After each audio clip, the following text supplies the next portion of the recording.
कुछ बड़े मुद्दे उभर करके आए और उन मुद्दों पर आज हमारे राष्ट्रीय प्रवक्ता जी आपको संबोधित करेंगे। हमारे बीच में अनिल यादव जी हैं, प्रदेश के महासचिव संगठन है, वाइस चेयरमैन हमारे मनीष सिंघवी जी हैं, प्रवक्ता अंशु अवस्थी जी हैं, प्रवक्ता प्रियंका गुप्ता जी हैं और सचिन रावत जी हैं। इन सभी का यहाँ स्वागत है मंच पर। मित्रों, आप सबका भी स्वागत है। मुद्दा गंभीर है, हमारे आपके दोनों के अस्तित्व का सवाल है। लोकतंत्र नहीं रहेगा तो न हम रहेंगे न आप रहेंगे। इसलिए मैं आप लोगों से मदद की और सहयोग की अपेक्षा करता हूं और आदरणीय हमारे राष्ट्रीय प्रवक्ता अभय दुबे जी से प्रार्थना करता हूं, कृपया संबोधित करें। श्री अभय दुबे। नमस्कार पत्रकार साथियों, आज मैं आप लोगों के बीच में आकर अभिभूत हूं और हमारी इस पत्रकार वार्ता में कांग्रेस पार्टी के उत्तर प्रदेश के संगठन के प्रभारी अनिल यादव जी, उत्तर प्रदेश कम्युनिकेशन डिपार्टमेंट के प्रमुख सीपी राय साहब, अंशु अवस्थी जी, मनीष सिंघवी जी, प्रियंका गुप्ता जी, सचिन रावत जी। जैसा राय साहब ने बताया कि विश्वास का संकट, यहां देश पर संकट है विश्वासघात का। देश के विश्वास में विष का वास घोल दिया गया है। संस्कृत में कहते हैं ना, किंचित न शाश्वतम, हमेशा सब कुछ नहीं रहता। भारतीय जनता पार्टी की सरकार ने आजाद भारत के इतिहास का सबसे बड़ा घोटाला हिंदुस्तान को दिया। यह एक ऐसा दंश है भारत के प्रजातंत्र के दामन पर कि समूचे प्रजातंत्री व्यवस्था को आज संकट में डाल दिया गया। 3 तरह के अस्त्रों से भारत के प्रजातंत्र पर प्रहार भारतीय जनता पार्टी ने किया। एक है चंदा लो धंधा दो का दंश, एक है धमकी दो और चंदा लो का दंश, और तीसरा है गला घोटो राज करो का दंश। आपको जानकर आश्चर्य होगा कि ये जो हजारों करोड़ रुपए की लूट भारत में चंदे के नाम पर की गई है, इसका न सिर्फ कांग्रेस पार्टी ने मुखरता से विरोध किया था, मगर भारत की 2 प्रतिष्ठित संस्थाएं भारत सरकार की, जिन्होंने सबसे पहले इसका विरोध दर्ज कराया। जब ये इलेक्टोरल बॉन्ड की स्कीम फाइनेंस बिल के रूप में लाई जाने वाली थी, उसका कारण यह था कि राज्यसभा में इनके पास बहुमत नहीं था, तो ये चाहते थे कि एक सदन को बाईपास करके एक ही सदन में इस भ्रष्टाचार की बुनियाद को रखा जाए। तो जब इसका ड्राफ्ट सर्कुलेट किया तो सबसे पहली आपत्ति रिजर्व बैंक ऑफ इंडिया ने ली, दूसरी आपत्ति ली इलेक्शन कमीशन ऑफ इंडिया। 14 मई 2017 को इलेक्शन कमीशन ऑफ इंडिया ने एक पत्र लिखकर भारत की सरकार को आगाह किया। दूसरा पत्र रिजर्व बैंक ऑफ इंडिया ने 14 और 17 सितंबर को भारत की सरकार को लिखा। रिजर्व बैंक ऑफ इंडिया ने लिखा कि ये इलेक्टोरल बॉन्ड की योजना नहीं लाई जानी चाहिए, क्योंकि ये रिजर्व बैंक ऑफ इंडिया के सेक्शन 31 का सीधा सीधा वायलेशन है।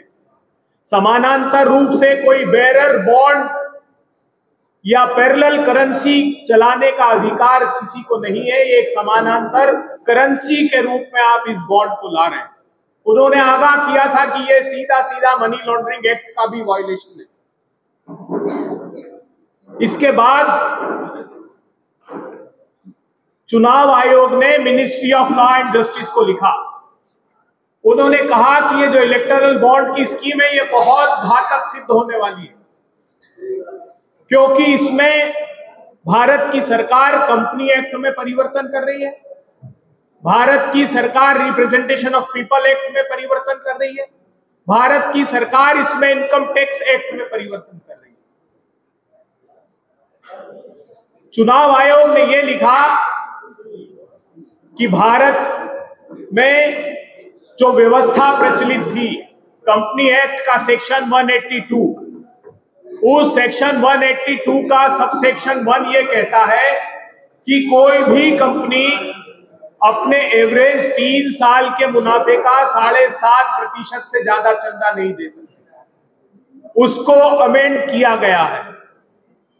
फिर चुनाव आयोग ने दूसरा मुद्दा उठाया कि इनकम टैक्स एक्ट का सेक्शन 13A ये कहता है कि हर हाल में जो प्रजातंत्र के तहत संस्थाएं एफिलिएटेड है चुनाव आयोग को, उनकी अनिवार्यता है कि उनको किस कंपनी ने कितना चंदा दिया है इसका ब्यौरा इलेक्शन कमीशन ऑफ इंडिया को देना होता है। वो आप अमेंड कर रहे हैं सेक्शन 29C को।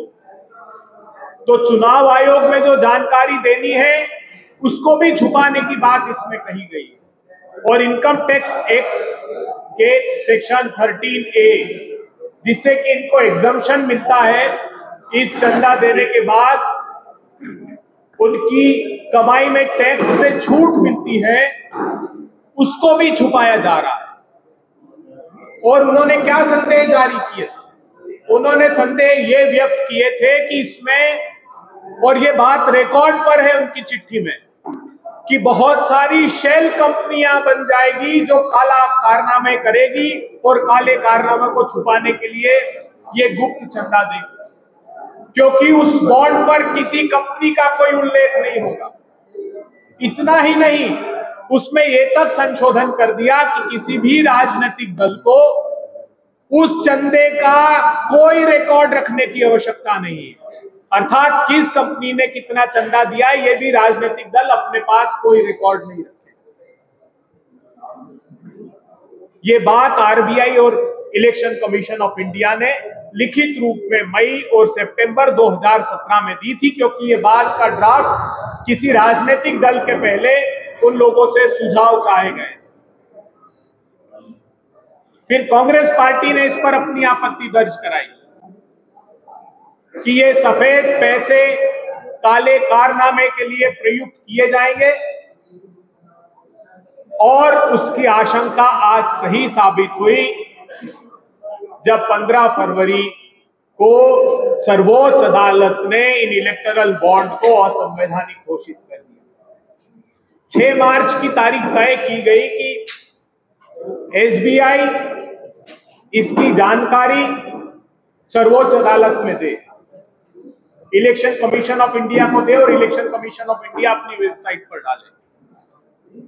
मगर आपको जानकर आश्चर्य होगा कि 15 फरवरी के उस आदेश की जो समय सीमा समाप्त होने वाली थी उसके 2 दिन पहले एसबीआई सर्वोच्च अदालत जाता है और कहता है कि हमको जून के अंत का वक्त दीजिए, क्योंकि हम जो अल्फा न्यूमरिक उसके नंबर्स हैं, जो कोड्स हैं, वो 2 अलग अलग साइलों में हैं और उन 22,000 से अधिक जानकारियों को हमको मिलाना है, एक दूसरे से मैच करना। सर्वोच्च अदालत ने पूछा कि इतने दिनों क्या काम किया, वो आप रख दीजिए। नहीं रखा गया। मगर दुख इस बात का है कि मोदी सरकार इस स्तर तक गिर गई कि उसने भारत के उद्योग जगत की संस्थाएं, फिक्की को, सीआईआई को, इनको भी उपयोग किया और इनके वकीलों को सर्वोच्च अदालत ने खड़ा किया, जबकि उनका केस लिस्ट नहीं हुआ था। ये आजाद भारत के इतिहास में ऐसी पहली घटना है कि जब केस लिस्ट नहीं है तो भी उनके वकीलों से आर्ग्यूमेंट करा रहे हैं ताकि कोर्ट को डिस्ट्रैक्ट किया जा सके और ये जानकारी जनता के बीच ना आ सके। आप सब लोगों ने इतने दिनों में अलग अलग कारनामे पढ़ना प्रारंभ किए होंगे, अब तो सारे अल्फा न्यूमरिक नंबर्स आ गए। इन लोगों ने क्या किया, मोडस ऑपरेंडी देखिए। सबसे पहला काम, आपने सुना होगा कि जिन कंपनियों के छापे पड़े उन लोगों ने चंदा दिया। फिर जब धीरे धीरे अभी रिकॉर्ड निकल कर आ रहा है तो ये भी बात सामने आ रही कि चंदा देने के बाद भी छापे पड़े। पहले दृष्टिकोण में मैं भी हतप्रभ था ये सुनकर कि जब चंदा दे दिया तो छापे क्यों पड़े, तो अब बात निकल के सामने आ रही है कि वो जो प्रतिपक्षी दलों को जिन कंपनियों ने चंदा दिया था उन पर छापे पड़े, क्योंकि ये जानकारी सिर्फ भारत की सरकार के पास थी और एसबीआई के पास थी। अर्थात वो ये चाहते थे कि प्रतिपक्षी दलों को तो चंदा ना मिले और उनको चंदा मिले। अभी हमारा प्राथमिक आंकलन चल रहा है, उस आंकलन में हम कुछ एक दो रोज में उसको डिस्क्लोज करेंगे अखिल भारतीय कांग्रेस कमेटी के स्तर पर।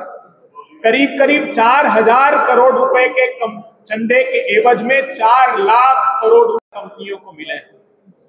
पहली दृष्टि में 29 शेल कंपनियां ऐसी है जिन लोगों की शेयर वैल्यू लाइक 130 करोड़ और 400 करोड़ 410 करोड़ रुपए चंदा दिया।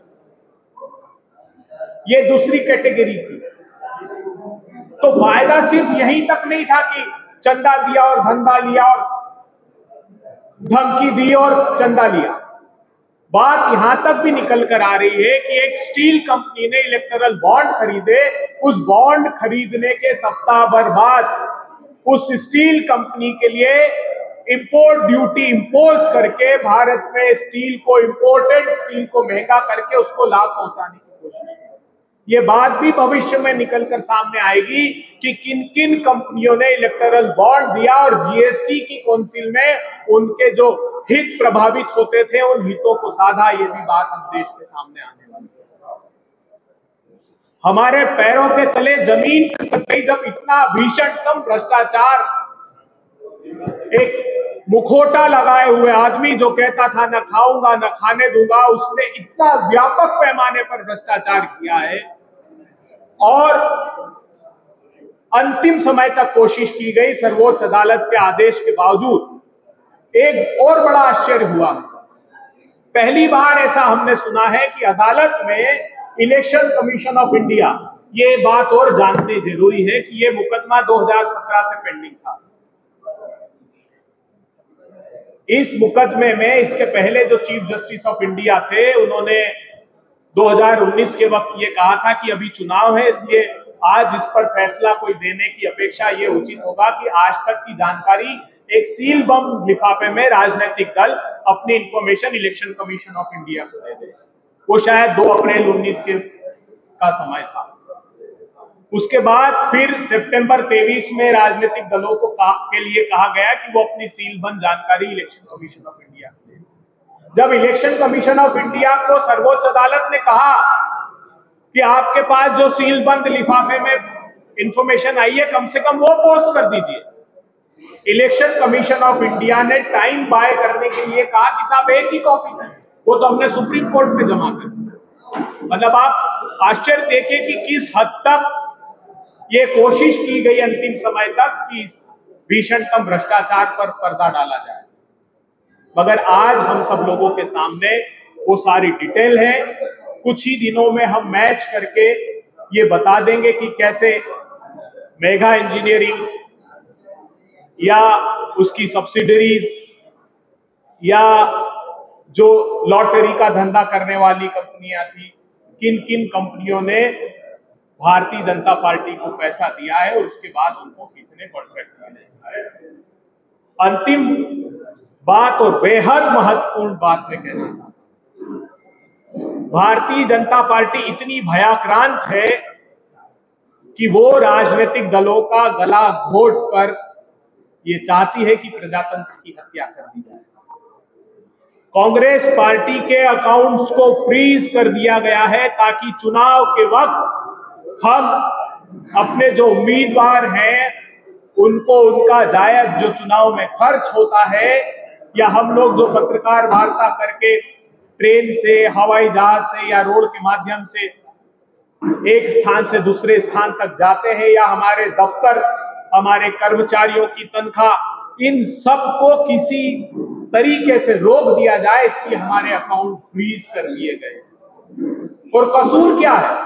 कसूर यह है कि 17-18 का हमारा असेसमेंट जो हमको 31 दिसंबर 2019 तक सबमिट करना था, उसमें मात्र 14,40,000 रुपए जो हमने एक रिजोल्यूशन पास किया था कि हमारे मेंबर ऑफ पार्लियामेंट, हमारे इलेक्टेड रिप्रेजेंटेटिव्स 1 मंथ की कम से कम अपनी तनख्वाह पार्टी को देंगे ताकि हम अपने पार्टी का काम सुचारू रूप से चला सकें।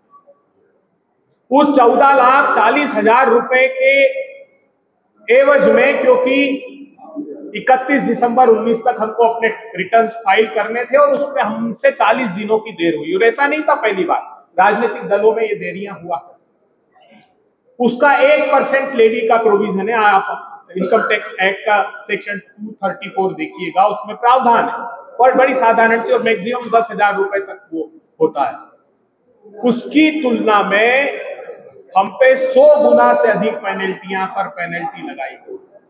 115 करोड़ रुपए हमारे अकाउंट्स में से डाइवर्ट करके भारत सरकार के खातों में डाल दिए गए और 225 करोड़ रुपए से अधिक के पैसे हमारे अकाउंट्स को फ्रीज कर दिया गया। मैं भारतीय जनता पार्टी से पूछना चाहता हूं, वो राजनीतिक दल जिसका इतिहास रहा है, जिसने अपने चंदे के पैसे से धंधा किया है, बहुत प्रामाणिकता से ये बात कह रहा हूं कि एकमात्र कोई राजनीतिक दल है आजाद भारत के इतिहास में जिसने आम लोगों से चंदा लिया और उस चंदे के पैसे से धंधा किया। प्रधानमंत्री नरेंद्र मोदी जी, पूछिए अपने राजनीतिक दल से, क्या केन स्टार नाम की कंपनी में आपके राजनीतिक दल ने इन्वेस्टमेंट नहीं किया था? क्या उस इन्वेस्टमेंट पे आपको कैपिटल गेन टैक्स का नोटिस नहीं मिला था? और उस समय कांग्रेस पार्टी की सरकार थी। हम चाहते तो आपके राजनीतिक दल की मान्यता ही समाप्त कर देते, लेकिन हमने राजनीतिक प्रतिशोध नहीं लिया। आपने उस गलती को स्वीकार किया, बाद में जब आप सत्ता में आए तो उसके एक्ट में ही आपने परिवर्तन कर दिया, लेकिन हमने प्रतिशोध की भावना नहीं रखी। आज लेवल प्लेइंग फील्ड होनी चाहिए। हार की हताशा में खड़ी भारतीय जनता पार्टी की सरकार प्रत्येक प्रांत में प्रतिपक्षी दलों को रोन रही है। हम आपसे, आप प्रजातंत्र के चौथे हैं, आज सिर्फ और सिर्फ आपसे गुहार लगाने आए हैं। यह अकेली लड़ाई कांग्रेस पार्टी की नहीं है। इस प्रजातंत्र को बचाना है तो ये नैतिक दायित्व आप लोगों का भी है कि आप मुखरता से इनके खिलाफ आवाज उठाइए, और ये जो दमन चक्र और दमन तंत्र चला रखा है, इसके खिलाफ मुखरता से बोलिए। कांग्रेस पार्टी और आप, हमारा सामूहिक दायित्व है कि हम इस प्रजातंत्र की रक्षा करें। अगर आपके कोई प्रश्न हो तो मेरा सवाल यह है, आपको जो मिला है वो क्यों मिला, वो किस लिए मिला? वो ऐसा कोई आपको मसला आपको खुशी है कि आपने उसे कैश करा लिया? इलेक्टोरल बॉन्ड के अलावा क्या तरीका था? जब कोई केंद्र की सरकार ये कानून लेकर आएगी कि कंपनी इलेक्टोरल बॉन्ड से चंदा देगी, तो किसी राजनीतिक दल के पास अगर कोई कंपनी इलेक्टोरल बॉन्ड के थ्रू चंदा देती है और वो भी चंदे पर अल्फा न्यूमरिक नंबर नहीं है, ये राजनीतिक दलों को, कई राजनीतिक दलों को तो पता भी नहीं कि किस कंपनी ने चंदा दिया। सवाल इस बात का था कि कांग्रेस पार्टी पहले दिन से कह रही कि इस तरह की व्यवस्था ठीक नहीं, और ऐसा नहीं है। जब कंपनी एक्ट 1956 बना, उस समय कोई प्रावधान नहीं था, लिमिट नहीं थी, लेकिन 1960 में ये बात तय कर दी गई, उसके बाद एक्ट में अमेंड करके कि मैक्सिमम 25,000 रुपए या 5% मुनाफे का कंपनी चंदा दे सकती। असीमित क्यों किया? और ये कांग्रेस पार्टी ने नहीं, दोनों संवैधानिक संस्थाओं ने भी इस बात को, हमने कहा फ्रीज कर दीजिए, सारे राजनीतिक दलों के अकाउंट को फ्रीज कर दीजिए, मगर लेवल प्लेइंग फील्ड होनी चाहिए ना। आप मुझसे तो अपेक्षा करें कि मैं नहीं खर्च करूं और भारतीय जनता पार्टी 8,000 करोड़ रुपए खर्च करे। उनके 500 स्थानों पर 5 सितारा कार्यालय बन गए और 300 पर काम चल रहा है। आजादी के बाद कांग्रेस पार्टी अधिसंख्य समय सत्ता में रही,